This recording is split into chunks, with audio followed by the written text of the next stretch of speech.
Voilà, merci beaucoup. Bonjour à tous et à toutes. Merci Guillaume de cette invitation. C'est vrai que c'est en toute amitié que je viens parce que ça fait plusieurs années maintenant que j'ai l'occasion de travailler avec la région, d'être intervenu ici ou à Besançon avec grand plaisir. Et c'est toujours avec plaisir que je viens et je retrouve aussi des têtes connues, donc c'est encore mieux. Et puis des têtes inconnues, c'est encore bien aussi de découvrir d'autres personnes. Et surtout de partager, en fait c'est ça qui est la question, c'est de partager une réflexion que j'essaye de mener. Pour ceux qui me suivent sur le Café Pédagogique, vous savez que effectivement j'ai l'occasion d'essayer de faire avancer la réflexion. Alors parfois c'est un petit peu comment dire, dense ou parfois un petit peu abscon pour certains d'entre vous parce que les sujets abordés sont parfois un peu lointains puis parfois ils sont très proches. Ça varie d'une semaine à l'autre selon un petit peu l'actualité puis l'humeur du temps. Aujourd'hui, la question c'est la classe inversée. Alors vous avez de la chance parce que je sors d'un espace universitaire et je vais rentrer dans une formation dès cet après-midi sur la classe inversée, former des gens de l'enseignement agricole sur la classe inversée où on travaille justement, alors on vit ce qu'on fait et on fait ce qu'on vit, c'est-à-dire qu'on inverse la formation quand on l'a fait. Alors, c'est ce qu'on va voir cet après-midi, si ça va marcher. Alors, on va nous faire un parcours pour essayer de comprendre un petit peu et de travailler ensemble sur les questions que pose la classe inversée, sur comment ça marche, les difficultés, les obstacles, et puis finalement reprendre quelque chose que j'aime bien. Vous avez peut-être lu la chronique que j'ai faite sur la critique de cet ouvrage de les classes inversées. Il y a au moins une vertu, et c'est la principale à mon avis de cet ouvrage, hormis toutes les autres qui sont des grandes qualités, mais c'est surtout que classe inversée est au pluriel. Et le fait que ce soit au pluriel va rassurer tous les gens qui pensaient que la classe inversée c'était très singulier. Non, c'est pas singulier, c'est pluriel. Alors pour commencer, on va se souhaiter une bonne année, et une bonne année à l'endroit. Alors excusez-moi, j'ai fait l'erreur, évidemment, j'étais trop vite.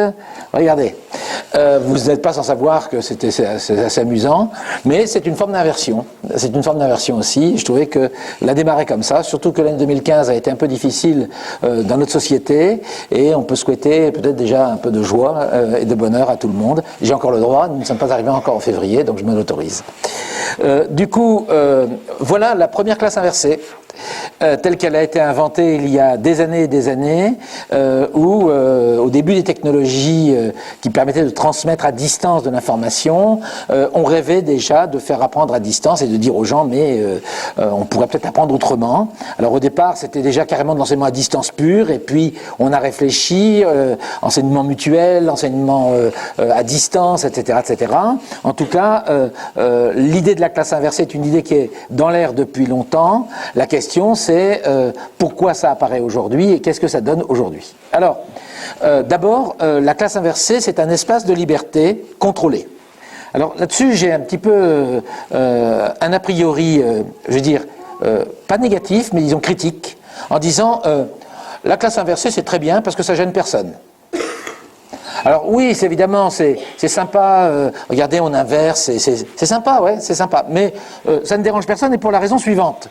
C'est que, fondamentalement, notre système nous dit, enfin c'est pas le système, c'est le ministère qui nous dit, il y a 3 choses auxquelles vous n'avez pas le droit de toucher. C'est écrit, hein, c'est écrit, je pourrais vous donner la source. Hein. C'est ce qu'on a dit au Conseil national de l'innovation quand on ne touche pas au programme des disciplines, on ne touche pas aux horaires des disciplines, on ne touche pas aux examens. Du moment que vous ne touchez pas à tout ça, alors vous avez un peu de liberté pédagogique.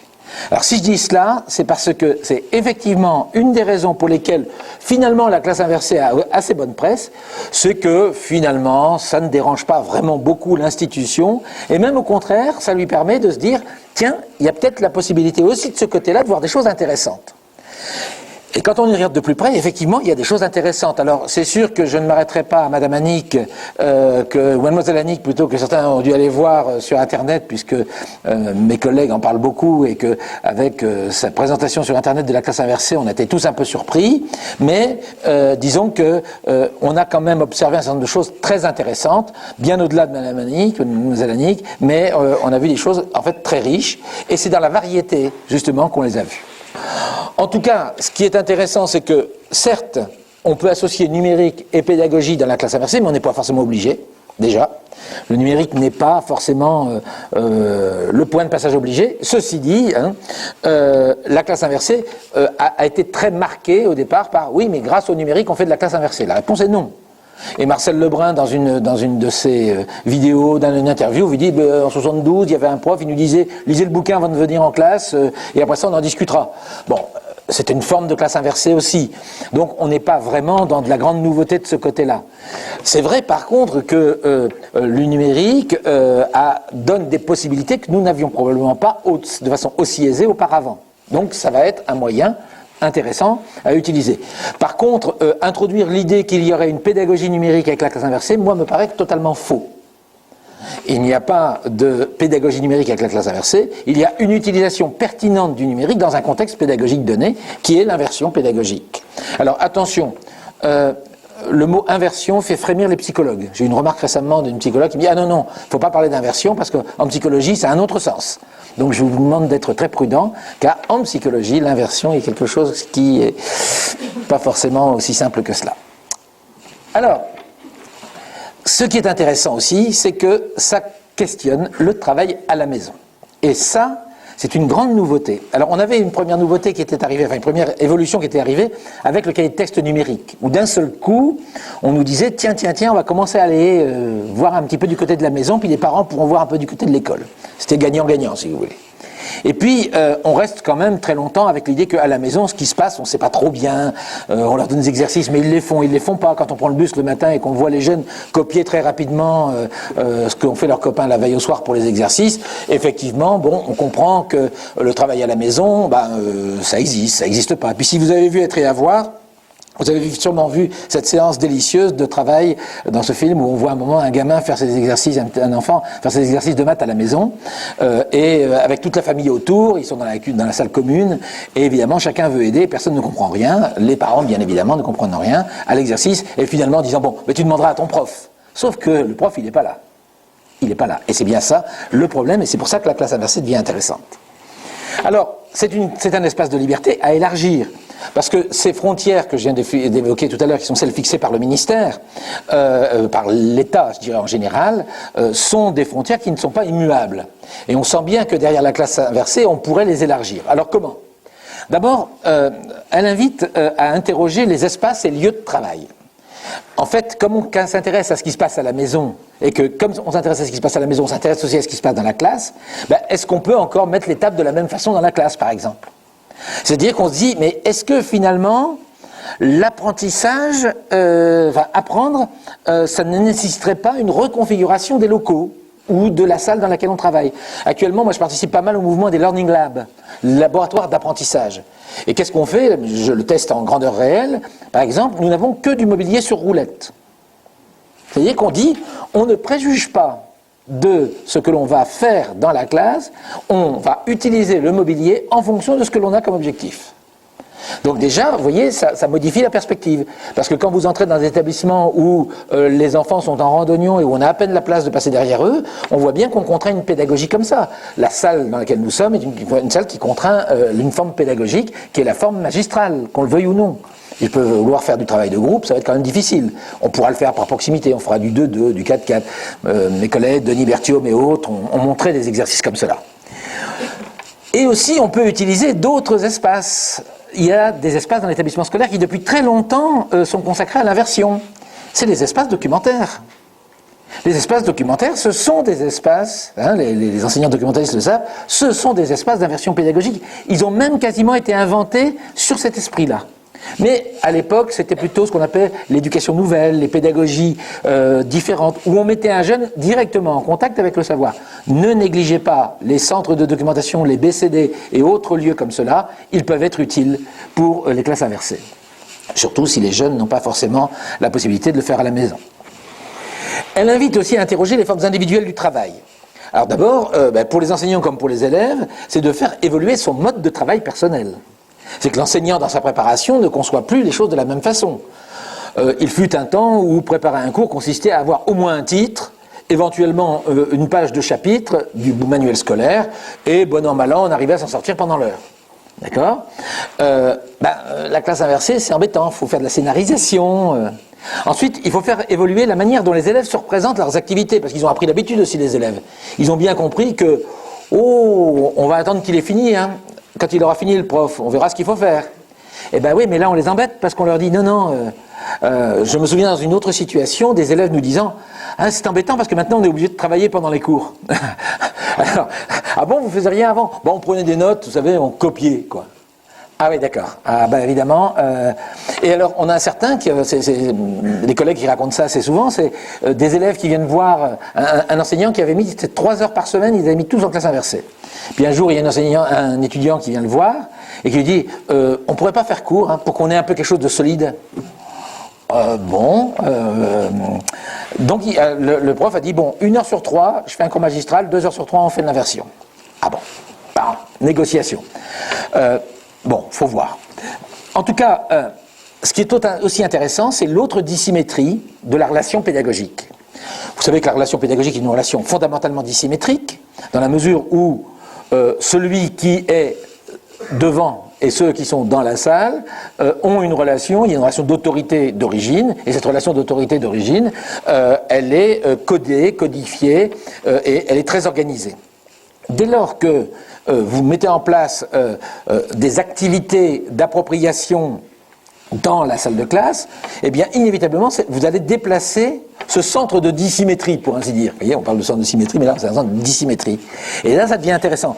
Ça n'enlève pas la dissymétrie, elle est fondamentale, la dissymétrie entre l'adulte et l'enfant, elle est fondamentale entre l'enseignant et l'élève. Mais c'est la façon dont elle se joue qui change. Et là, ça devient intéressant, parce qu'on peut élargir cette relation, et on peut l'élargir, et ce que disent beaucoup d'élèves, c'est « Ah, au moins, on peut poser des questions aux profs ». Alors les profs, vous savez, en 98, quand on leur a dit ça aux profs, c'était l'enquête qu'avait fait Mérieux lorsqu'il était au ministère, on avait dit on voudrait pouvoir parler avec les profs. Alors les profs ont dit mais ils veulent parler de quoi? Et en fait, ce que l'enquête a révélé, c'est qu'ils voulaient parler du travail, c'est-à-dire des questions qui se posaient par rapport à ce qu'ils apprenaient.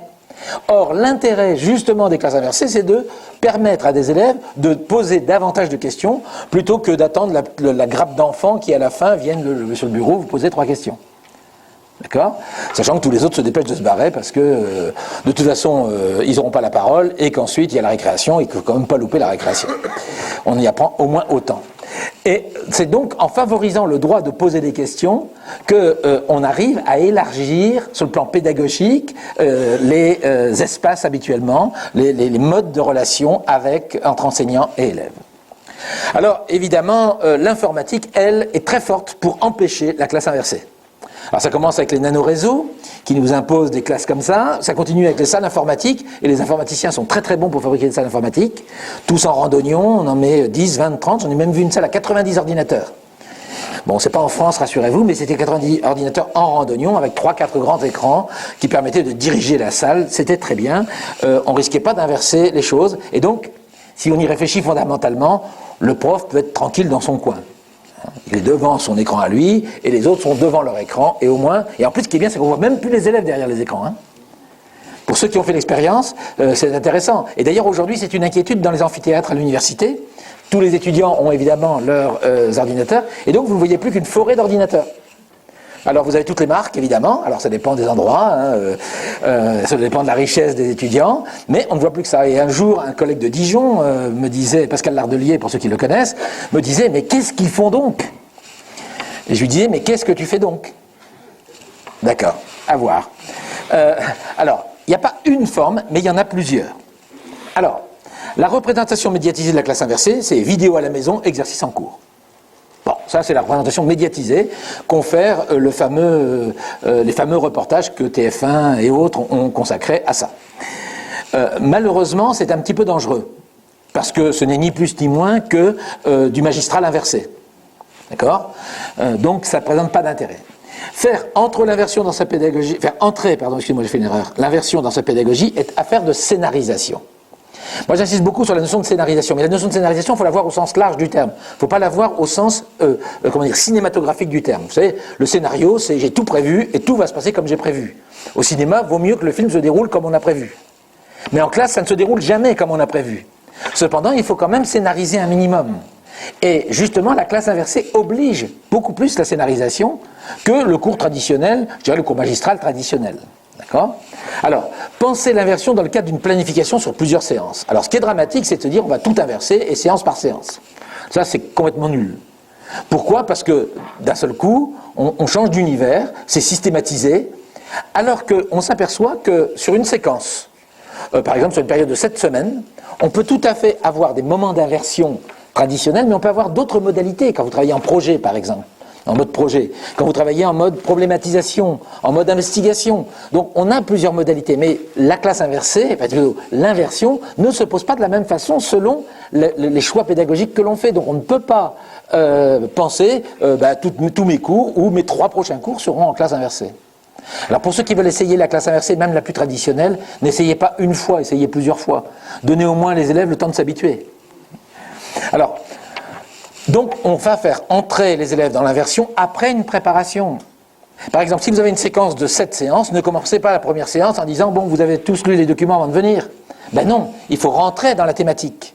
Rentrer dans la thématique, c'est susciter la curiosité, susciter l'envie. Si vous voulez que les jeunes, à la maison, en dehors du temps de classe, ou dans le CDI, ou en salle d'accès libre, prennent le temps de voir, il faut qu'ils leur donnent, vous savez, c'est ce que Jean-Pierre Astolfi appelle la saveur des savoirs, c'est donner envie, il faut les faire saliver. Et si vous arrivez à les faire saliver, alors, du coup, ça devient intéressant d'aller voir avant le cours. Surtout qu'ils savent que pendant le cours, on va continuer de les faire saliver et réutiliser ce qu'ils ont fait. D'accord ? Et évidemment, il faut penser ce que... qui est une notion qui date de 99, qui a été portée par Briggs, je crois, qui s'appelle l'alignement pédagogique. La notion d'alignement pédagogique, c'est malgré tout respecter une certaine cohérence sur l'ensemble de la séquence. La notion d'alignement pédagogique, c'est respectons la cohérence et ne voulons pas tout faire d'une certaine façon, tout faire d'une autre, essayons de voir les équilibres qui vont permettre aux enseignants comme aux élèves et d'avoir des temps d'accélération, des temps de ralentissement, des temps d'approfondissement, des temps de mise en œuvre. Bref, ne pas faire un monolithe, je dirais, ou une sorte de ligne droite absolue qui serait, on fait tous la même chose tout le temps. Mais vous allez voir, c'est pas sans poser des problèmes autres que j'évoquerai à la fin. L'inversion suppose de penser la continuité. Alors moi j'ai pas mal travaillé à une époque dans les systèmes d'apprentissage en alternance. Apprentissage en centre de formation d'apprentis et autres. Et l'un des problèmes majeurs qu'il y avait, c'est que ce qui se passait au centre de formation et ce qui se passait en entreprise, c'était 2 mondes séparés. Alors en général, quand on était en centre de formation, on disait « bon, allez, tu vas aller en période d'exploitation, tu vas te faire exploiter par le patron ». Et quand le patron disait « tu vas au CFA, bon, allez, tu vas prendre 8 jours de repos ». Authentique, hein, je ne vous raconte pas de bazar là. Hein.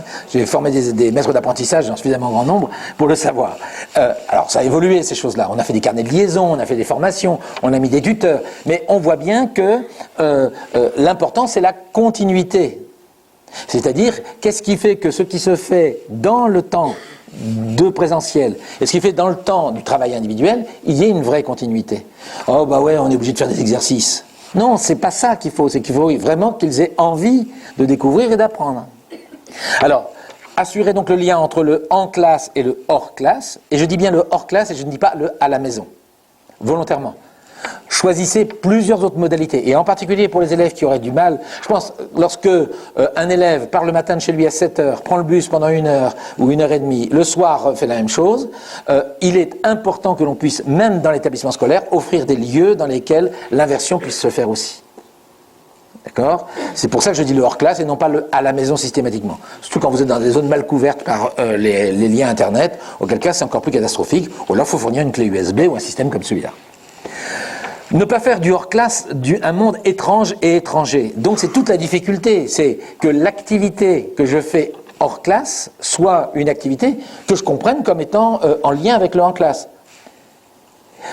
On verra, ne scolarisons quand même pas les temps de loisirs. Ne rendons pas, tu vas apprendre tout le temps, quoi. Tu es condamné à apprendre. Assurer donc pour chacun le possible du hors-classe, c'est ce que j'évoquais tout à l'heure. Alors pensez aussi aux internats. Hein, les internats, c'est une vraie question sur les temps de travail d'internat. Alors c'est des questions qui existent depuis très très longtemps, qui sont traitées depuis très longtemps, mais s'il y a des internats, ça peut être intéressant d'y penser aussi.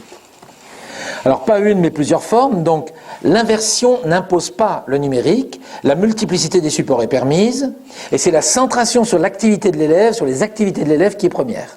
Hein, on rappelle, c'est bien la notion d'activité de l'élève.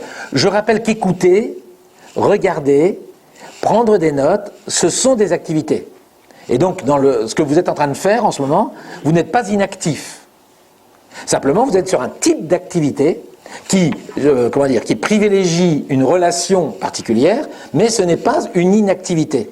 C'est ça le problème de la pédagogie de l'activité, c'est qu'on croit qu'écouter, prendre des notes, c'est une inactivité, ce qui n'est pas vrai. Ça peut le devenir dans certains cas. D'où par exemple l'intérêt de filmer pour pouvoir regarder après, par exemple, ou pouvoir extraire des éléments signifiants. Vous voyez ? Alors, le numérique va faciliter l'inversion. Il est facilitant par la richesse des supports. On va aller vers du plurimédia. Il permet aux élèves d'utiliser l'informatique différemment. En particulier à la maison, on peut donner sens aux usages domestiques. Combien de fois des enfants, on leur reproche de ne pas savoir quoi faire, de ne pas savoir bien utiliser l'informatique, mais à la maison, quels besoins ils en ont ?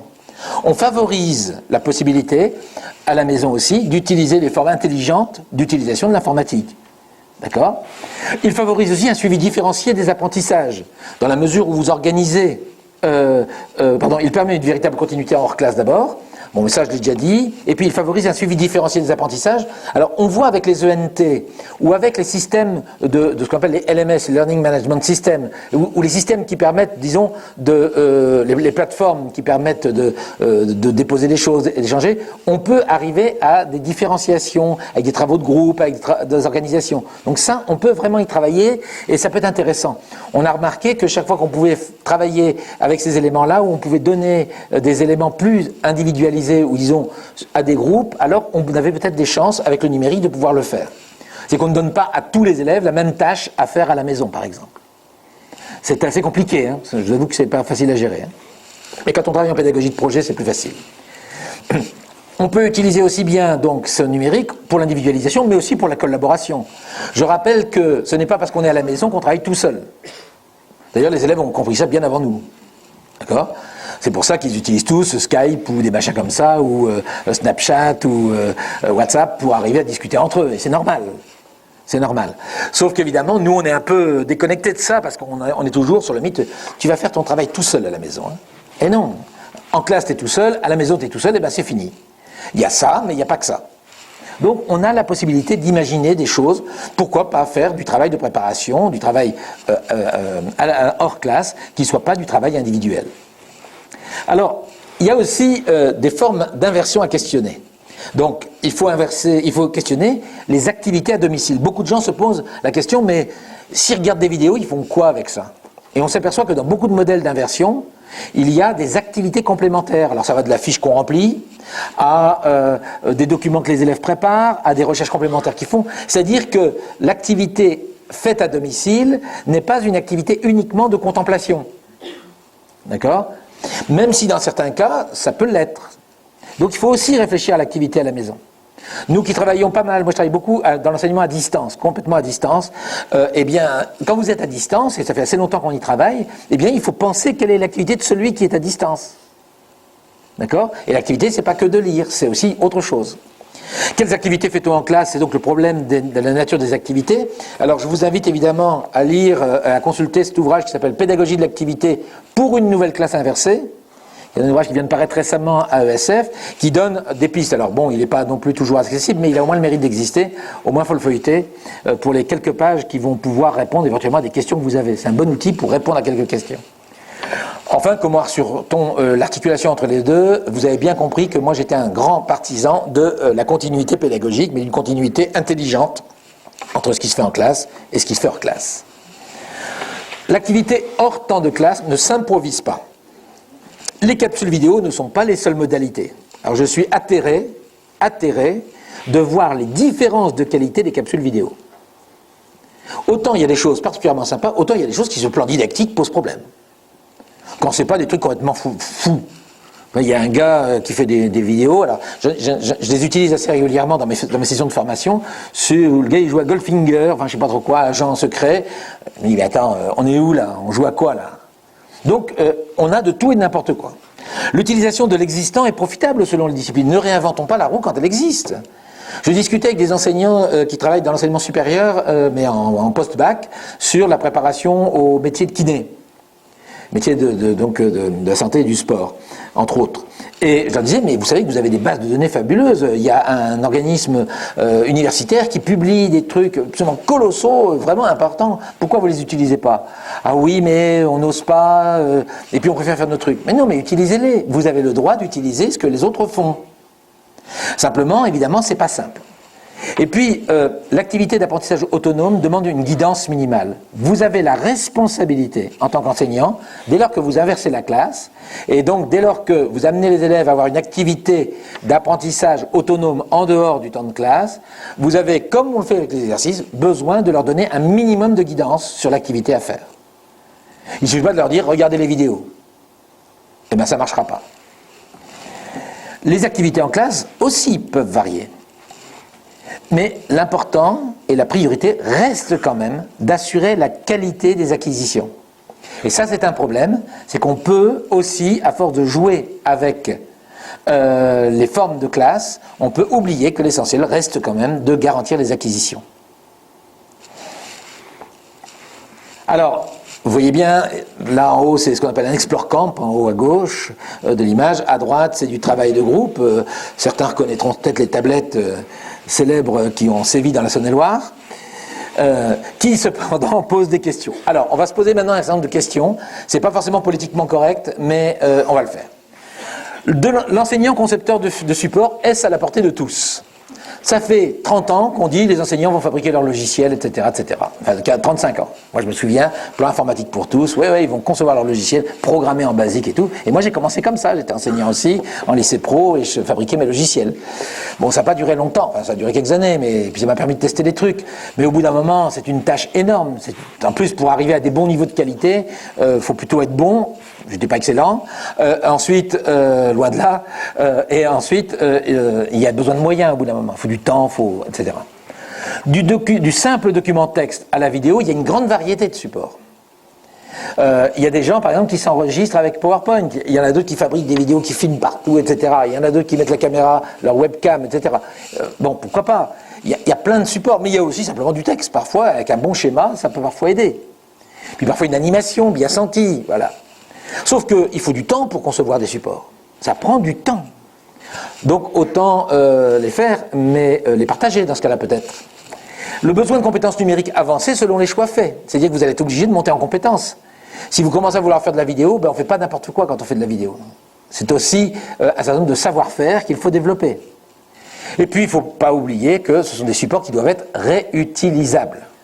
S'ils sont trop contextualisés, ils ne sont pas réutilisables. Alors si, vous allez pouvoir les réutiliser d'une année sur l'autre, mais il faut aussi les partager avec d'autres, il faut aussi apprendre à utiliser ceux des autres. Malheureusement, je vous dis, c'est assez inégal. Hein. C'est comme vous savez, quand vous allez sur Internet rechercher des séances ou des séquences proposées par des collègues, vous dites « Ah ouais, mais ça me va pas bien. Ouais, mais ça, c'est pas exactement comme... » Ben oui, c'est normal. Mais cependant, il ne faut pas hésiter à les utiliser quand même. Mais en les adaptant. Dans l'enseignement professionnel, il y a assez techniques, il y a assez longtemps qu'ils ont travaillé sur ces questions-là. Utiliser des ressources existantes, ça pose problème. C'est la pertinence et la qualité. Alors d'abord, le droit de copier, sous réserve, du droit d'auteur et de sourçage. Alors citez toujours vos sources. 2, vérifiez quand même que vous avez le droit de les utiliser. Je dis ça parce que on n'est jamais assez attentif avec le droit. On peut l'enfreindre, mais il vaut mieux l'enfreindre en le sachant que sans le savoir. Vous voyez ce que je veux dire ? Au moins, vous savez ce que vous risquez. Mais si vous le faites sans le savoir, et que vous prenez ça en pleine figure après, bon... D'accord ? Et je ne parlerai pas des cas très graves où les gens ont enfreint le droit et ils n'auraient pas dû le faire. La recherche des ressources est parfois complexe. Alors ça, c'est un vrai problème parce que beaucoup d'enseignants se plaignent de ne pas trouver les ressources. Malheureusement, je viens de voir, j'ai eu un mail hier soir d'un jeune enseignant qui me pose une question. Il me dit, ben voilà, je fais mon master, je fais mon mémoire sur l'ENT, la relation famille-école en primaire, et je trouve rien. Je fais une petite recherche, je trouve quelque chose. Je lui dis, vous connaissez ce truc-là ? Ah non, je ne connaissais pas. Ah, tiens, c'est très intéressant. C'était le premier truc que Google m'avait renvoyé sur une équation que j'avais faite qui était simple. Je me dis, beaucoup de jeunes ou d'adultes ne savent pas poser des questions. Et donc, ils sont déjà démunis pour trouver des ressources. Quand un jour, nous étions avec les inspecteurs généraux et inspecteurs pédagogiques régionaux d'histoire-géographie rassemblés l'an dernier, quand on voyait le fait qu'ils n'y connaissent quasiment rien eux-mêmes en matière de ressources, on se pose des questions. Quand le café pédagogique a été créé, il a été créé parce que justement, les gens, ils ne savaient pas où trouver tout. Maintenant, ils nous disent, ah ouais, mais il y en a beaucoup de trop, moi j'ai pas le temps, vous comprenez ? Tous les jours, il y a une chronique aujourd'hui, c'est celle du primaire, demain ce sera celle du français, tous les 15 jours ça tourne. C'est vrai que ça fait beaucoup de choses, Mais il y a des gens qui font déjà ce boulot et qui le partagent. Et puis, il y a aussi l'évaluation des sources au regard des objectifs. Ça, c'est beaucoup plus compliqué. On est bien plus tranquille quand c'est un bouquin de classe, en particulier un manuel scolaire, parce qu'on pense que les manuels scolaires sont bien faits. À bon ou à mauvais escient, ça se discute. Mais les éditeurs, eux, ont trouvé le moyen de faire en sorte que ça soit un standard. Un standard de qualité qui fait que les enseignants ne se posent pas de questions sur la qualité des manuels scolaires. Ce qui est bien dommage. Ce qu'ils font, c'est qu'ils comparent entre les éditeurs. Et déjà là, en tout cas, moi je mets en cause un peu un certain nombre l'édition scolaire. Pour avoir vu quelques collègues qui écrivaient des manuels scolaires, je me suis posé des questions quand même.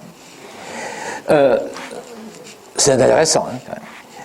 Autre question, mettre en activité pour apprendre. La réception est une forme d'action, mais quel est le degré de passivité? Parce qu'en fait, la vraie question, ce n'est pas de mettre en activité, c'est comment un enfant peut être passif à certains moments face à la situation. Même si vous mettez en projet, même si vous mettez en travail en équipe, même si vous mettez en travail individualisé, vous avez des enfants qui sont passifs face à l'apprentissage.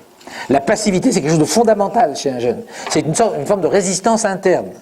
Donc notre problème à nous, c'est de redonner de la motivation, de l'intérêt. C'est pour ça que je suis très accouté sur l'idée de la saveur, l'envie, le goût de découvrir. Donc on a à faire ça, et la classe inversée, l'inversion dans la classe, c'est une bonne possibilité. Quelles activités permettent d'apprendre quoi? N'importe quelle activité ne permet pas d'apprendre n'importe quoi. Quand on parle d'alignement pédagogique, il faut choisir les bonnes activités pour apprendre certaines choses. Parfois, on apprend en largeur, c'est qu'on va voir beaucoup de sujets différents. Parfois, on apprend en profondeur, on va approfondir un sujet très très loin.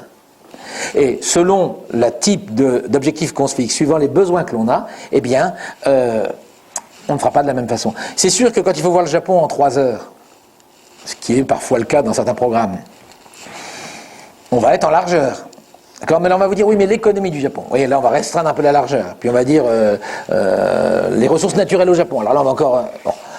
Mais on sait bien qu'entre aller en profondeur et aller en largeur, c'est tout le problème de la définition des programmes, dont on sait depuis des années qu'ils sont pléthoriques, qui sont beaucoup trop gros par rapport à ce qu'un enfant peut assimiler, et que donc on nous donne l'impression d'aller en profondeur, puis finalement on ne va qu'en largeur, c'est qu'on est à la surface des choses. Repassons notre baccalauréat demain et on verra pourquoi. Autre question, c'est l'approfondissement et la stabilité des apprentissages dans la classe inversée. C'est-à-dire qu'il y a un moment aussi, il ne faut jamais oublier quand vous montez votre scénario, de voir les temps d'approfondissement et les temps de stabilisation. Le risque serait de ne pas prendre ce temps de la stabilisation, de permettre par exemple un minimum de réflexivité ou au moins de retour sur ce qu'on a fait pour stabiliser un moment des choses. Parce que un des phénomènes actuels que le numérique induit fortement, c'est le grand bazar. Il y en a partout, on en a partout. Et donc, le rôle de l'école et le rôle des éducateurs, c'est de fournir des repères. Et ces repères-là, c'est justement le risque, dans une classe inversée, serait de ne pas les fournir parce qu'on est en activité. Une activité. Eh bien, il y a une des activités, c'est structuré, justement. C'est structuré. Et c'est pas structuré, moi, l'enseignant, je donne la structure aux élèves. C'est, avec les élèves, on va arriver à une structuration. C'est exactement le même problème que quand on utilise un schéma. Si vous utilisez un schéma, que vous montrez le schéma tout de suite aux gens, les gens vont voir le schéma, ils vont dire c'est très bien, et ils ne comprendront rien. Si par contre, avec les gens, on construit ensemble le schéma, alors le schéma fait sens. Parce que dans un schéma, il y a une dynamique de construction du schéma. Et c'est la dynamique de construction du schéma qui fait le sens. Donc le danger, c'est de structurer a priori trop, et de risquer de ne pas structurer suffisamment a priori, et donc de créer un écart entre moi ce que je dis qu'il faut que vous reteniez, et vous ce que vous avez compris qu'il fallait que vous reteniez. Parce que c'est ça en fait, c'est l'écart de représentation. Autre élément, la mise en activité des élèves sur le temps de classe, alors variée, individuelle, collective, collaborative. Dans le modèle canonique, on nous montre les élèves en groupe. Mais ils peuvent aussi, en classe inversée, être individuels.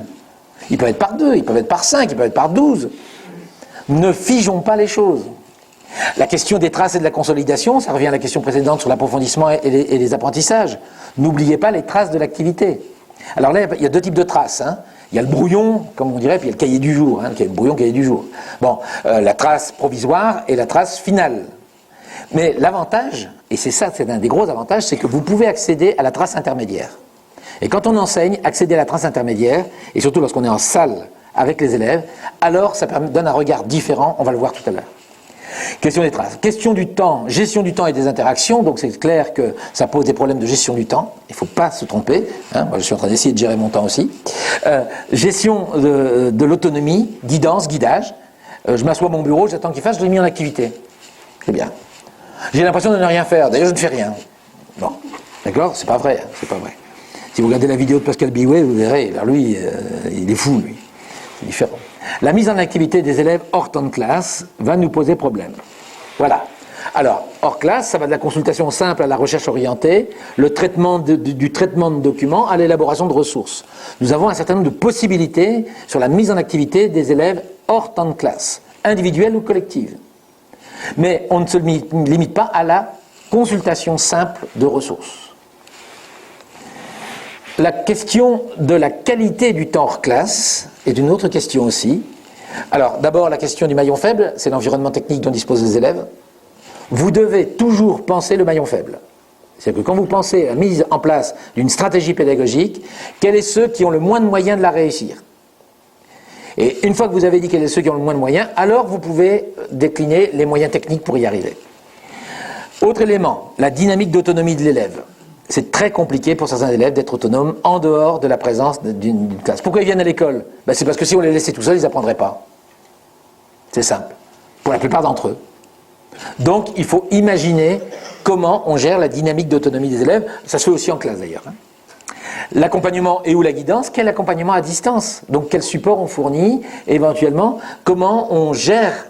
Alors, je ne dis pas qu'il faut être en ligne pendant les temps de hors classe, mais parfois, des élèves peuvent être invités à envoyer des questions sur un forum, sur un espace, pour justement préparer la classe. C'est-à-dire que tu rencontres une difficulté, eh bien tu te connectes à l'espace de classe et tu déposes la question et on la verra en classe. On la travaillera avec en classe. Vous voyez, on assure de la continuité comme ça. Évidemment, donc articulé avec le présentiel, l'activité que tu fais chez toi, si tu la déposes, elle va être en trace, on va pouvoir la réutiliser. Et puis évidemment, possibilité de collaboration et d'entraide, mais vous voyez, j'en ai déjà parlé, ça, on peut aussi imaginer qu'il y ait des petits travaux de groupe pour ceux qui sont très habitués à le faire. Rassurez-vous, comme je vous l'ai dit, les élèves ont déjà fait avant, donc on peut le faire après.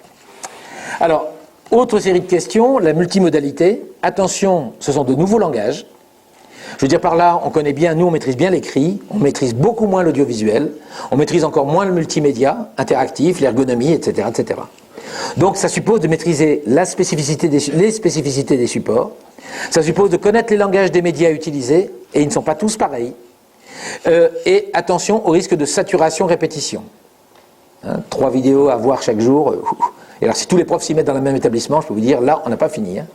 À mon avis, les séances de télévision à la maison vont se transformer en séances de suivi de l'école à la maison. Peut-être que les parents seront contents, peut-être. Faire évoluer la représentation du scolaire des élèves et des parents, ça c'est une nécessité si vous voulez engager vraiment la classe inversée de manière durable. Dans la séquence, préparer les élèves à la continuité hors classe. Développer le plaisir d'apprendre, découverte dans les activités hors classe. Inciter les parents, l'expliquer aux parents. Que, ne faut pas hésiter à les amener à les rechercher un peu plus loin que ce que l'on leur donne. Il y a ce que moi je leur dis d'aller voir, mais il y a aussi peut-être que eux vont trouver, et c'est intéressant. Favoriser l'implication des élèves même dans l'élaboration de ressources. Le travail à la maison peut être déjà de l'élaboration de ressources, qui vont être traitées en classe après. Inverser la classe, c'est introduire à la formation tout au long de la vie, en évitant de scolariser la vie personnelle des élèves. Nous sommes tous condamnés à apprendre, les enseignants les premiers. Mais, évitons de faire en sorte que toute la vie quotidienne, même hors classe, ce qui pourrait faire plaisir à certains parents, ne soit en fait, je dirais, une condamnation à faire du scolaire à la maison. On a le droit de ne rien faire. Le droit de ne pas apprendre, ou le droit de ne pas lire pour les documentalistes qui connaissent ce truc. Alors vous voyez, les formes évoluent, ça dépend des moyens, les technologies influent aussi sur la façon de s'entraider. Mais quels sont les vrais changements? D'abord, passer de l'information à la compétence. C'est faire de l'information d'abord un terreau d'apprentissage. C'est permettre de transformer l'information en connaissance. C'est ça l'apprentissage. C'est mettre en activité les connaissances pour en faire des compétences. Ça, c'est les 3 étapes de base. Alors si je vous dis ça, c'est parce que j'utilise les moments de l'apprentissage en 4 phases. Pour reprendre la métaphore de l'humain, il y a la phase d'ingestion, la phase de digestion, la phase d'assimilation et élimination et la phase de réutilisation. Donc l'ingestion, je reçois l'information, la digestion, je transforme l'information en connaissance, l'assimilation et l'élimination, je la mets en œuvre dans des compétences, et la réutilisation, je transfère mes compétences à d'autres niveaux. Voilà. Ce sont les 4 étapes de l'apprentissage, de tout apprentissage. D'accord ? Du coup, les formes classiques de l'apprentissage peuvent être réutilisées aussi. Donc l'imitation, la reproduction, ce qu'on appelle l'apprentissage vicariant, entre autres. L'expérimentation, l'essai, le test, le droit à l'essai-erreur. L'interaction, la confrontation, l'évaluation. Ce sont les 3 fondamentaux de l'apprentissage aussi. On apprend avec 3 points, on imite, on expérimente, on interagit. C'est ce qui permet d'apprendre. Et le tout petit enfant fait ça. Le tout petit, il commence comme ça, il commence souvent par interagir, puis il imite, puis il expérimente, et puis de temps en temps il mélange les 3. Alors ça dépend un peu, on n'est pas toujours d'accord sur l'ordre dans lequel ça se fait. Alors, ces vrais changements. La centration sur le processus apprendre pour induire le processus enseigné et non pas l'inverse. C'est-à-dire que dans la forme traditionnelle de l'enseignement, c'est le processus enseigné qui induit le processus apprendre, et avec la classe inversée, c'est le processus apprendre qui va induire le processus enseigné. C'est donc de ce que je choisis pour faire apprendre qui va me dire comment je vais enseigner. Et non pas, c'est pas comment je vais enseigner qui va induire comment je vais apprendre. C'est un renversement qui est délicat et qui est sensible. C'est amener l'élève à manipuler davantage les connaissances. Et davantage au sens davantage en un mot et en 2 mots. C'est-à-dire d'en profiter pour en faire un avantage. C'est aussi développer les relations entre enseignants et élèves dans une forme de co-construction, l'interaction de tout à l'heure. C'est aussi ne pas laisser le hors-classe comme un no man's land ou une boîte noire qu'on ne veut pas connaître. C'est accepter de rentrer dans cela. C'est pas simple, c'est pas toujours facile. Et puis c'est repenser le travail enseignant, en particulier favoriser la guidance et l'accompagnement, et varier les postures. Ne pas tout inverser. N'inversons pas tout. Inversons ce qu'il est pertinent d'inverser et gardons en classe les moments où il est important de faire des activités qui vont permettre cela. Il y a des choses que vous ne pouvez pas faire. Les profs de sciences de la vie et de la terre savent bien qu'il y a des choses qu'on ne peut pas faire à la maison. Puis il y en a d'autres qu'on peut faire à la maison. Alors, on peut changer les lieux, on voit que les espaces de classe peuvent être tout à fait différents, les tablettes arrivent aussi dans un certain nombre d'endroits, on peut apprendre différemment, je ne suis pas sûr que tout soit bien ou tout soit mal, mais en tout cas, c'est l'air du temps. Et de l'inversion au renversement, et je vais terminer mon propos assez rapidement pour évoquer que inverser la classe, c'est une étape de la réflexion pédagogique. C'est que nous sommes dans une évolution sur la réflexion pédagogique. En fait, ça questionne la forme rituelle du travail. Mais même du travail professionnel aussi, sur l'espace vie privée, vie publique, l'espace temps de travail sur le lieu de travail et temps de travail en dehors, télétravail. L'enseignant doit interroger sa posture sur le temps de classe. C'est ça qui est intéressant pour nous, c'est que ça va nous permettre d'interroger notre posture dans le temps de classe. Quand un enseignant dit « j'ai l'impression de ne plus travailler », ben oui, mais tes élèves, eux, les élèves, ils bossent. Bon, et pourquoi pas ? Mais tu n'as que l'impression de ne pas travailler. Oui, mais alors dis donc, question préparation, ben oui, mais tu as peut-être déplacé du temps qui était consacré à une chose que tu consacres à autre chose. Pourquoi pas ? L'enseignant doit interroger aussi la place de l'élève dans son scénario, c'est-à-dire qu'il doit être très très preneur de rendre l'élève co-auteur du scénario dans certains cas. C'est-à-dire qu'il faut permettre à l'élève parfois d'infléchir mon scénario prévu. Alors, les contraintes de la forme scolaire peuvent être des freins. Pas assez de temps pour voir le programme, difficulté pour garantir les acquisitions fondamentales, surtout quand on est en classe d'examen. Donc ça, c'est un argument rituel. Non, moi je suis en classe terminale, donc je ne ferai pas de classe inversée. Pourquoi ? La classe inversée rend possible une approche des compétences qui inclut les connaissances. Dans la forme traditionnelle, on est centré sur les connaissances et moins sur les compétences. C'est pour ça que les compétences posent problème. Dans la classe inversée, vous ouvrez une boîte qui vous permet de mieux voir les compétences, parce que en classe, les activités vont vous permettre de voir la compétence en train de se construire. Alors que si ces activités-là, ils les font en dehors, vous ne les voyez pas. Donc vous ne pouvez pas les évaluer. Et que là, vous avez la possibilité d'évaluer, et en particulier d'apporter parfois des remédiations. Et du coup, la classe inversée favorise le travail des obstacles et des erreurs. Les pédagogies par obstacles, les pédagogies de l'erreur. Permettre à l'élève de prendre le temps d'exprimer sa relation aux obstacles. Donner à l'enseignant le moyen de repérer et de comprendre les erreurs des élèves. Favoriser le regard sur le processus et pas seulement sur le produit. Ce que je viens de dire précédemment. Du coup, développer la classe inversée n'est pas un projet isolé. Le risque de l'expérimentation dans son coin. Faites pas ça dans votre coin. Sinon, ça va faire ce que font toutes les expérimentations. Oh, dis donc, t'as vu ce qu'il fait lui? Oh, ben, on n'y arrivera jamais. Hein. Et puis, vous voyez les élèves, vous récupérez les élèves après, pendant que vous êtes... il est en première heure, il a inversé, vous arrivez après. Bon, maintenant, on va travailler. Oh, oh, c'est sympa pour le copain hein, qui a fait ça avant. Hein. Avant, qu'est-ce que vous faisiez? Ben, on faisait du travail de groupe. Ah oui, vous n'avez pas travaillé, quoi. D'accord? Donc maintenant, je vais vous faire court. D'accord? Bon. L'occasion d'une réflexion collective sur l'apprendre à la maison. Ça, c'est intéressant dans un projet d'établissement. Qu'est-ce que c'est que le travail à la maison? C'est au moins déjà une base pour réfléchir. Et puis, c'est travailler avec l'équipe sur cette évolution. Si vous travaillez seul sur la classe inversée, c'est foutu. Ça n'ira pas plus loin que toutes les autres innovations possibles. Or, là, on a un gisement. Ce gisement, il faut l'exploiter, mais il faut l'exploiter pas seul. Alors, on peut expérimenter seul ponctuellement, mais il faut très vite que ce soit une réflexion plus globale pour les équipes si on veut que ça soit pérenne et que ce soit compris dans une évolution assez fondamentale du système éducatif. Penser la classe inversée au niveau de l'établissement, c'est favoriser l'alignement pédagogique non seulement dans ma classe, mais aussi au niveau de l'établissement. C'est faire en sorte qu'il n'y ait pas la méthode 1 au CP, la méthode 2 au CE1, la méthode 3 au CE2, la méthode 4 au CM1 et la méthode 5 au CM2. Et quand vous arrivez à l'université, vous ne savez pas travailler. Magnifique. Donc si on fait comme ça, évidemment, on ne risque pas d'y arriver. Heureusement, il y a l'invention de la concertation. Heureusement, il y a eu l'évolution du statut des enseignants du primaire et bientôt du secondaire aussi, mais l'évolution est fausse pour le secondaire, mais c'est pas grave. Mais en tout cas, en primaire, il y a eu une très forte évolution. Et cette évolution-là, elle est significative du fait qu'on cherche ce qu'on appelle ce fameux alignement pédagogique au niveau de l'établissement. Pour le secondaire, on y repassera une autre fois. Un tsunami, évidemment. Un tsunami qui fait que le mode transmissif traditionnel est remplacé par ce que j'ai mis en bas à droite, c'est-à-dire le projet fou, le projet utopique qui n'a pas marché, qui est le projet d'Auroville en Inde. Et pour terminer, l'envers et l'endroit de l'école à venir, le monde scolaire cherche à reprendre son souffle en ce moment. Et pour reprendre son souffle, il est confronté à l'offre numérique et il s'interroge sur son modèle. Un modèle fondé sur la relation à l'objet rare, le livre, institué sur un projet politique, développer la société, République, les valeurs de la République, basé sur un personnage idéalisé, l'enseignant. Et oui, c'est les hussards noirs de la République, c'est le modèle idéal de l'enseignant. Hein ne le mettons pas à la poubelle, simplement, aujourd'hui, il est questionné. Mutation progressive du métier d'enseignant, on passe du modèle diffusionniste au modèle transmissif, et moi, pour moi, transmissif, ce n'est pas diffusionniste, transmissif, au sens anthropologique, c'est le passeur. L'enseignant comme passeur.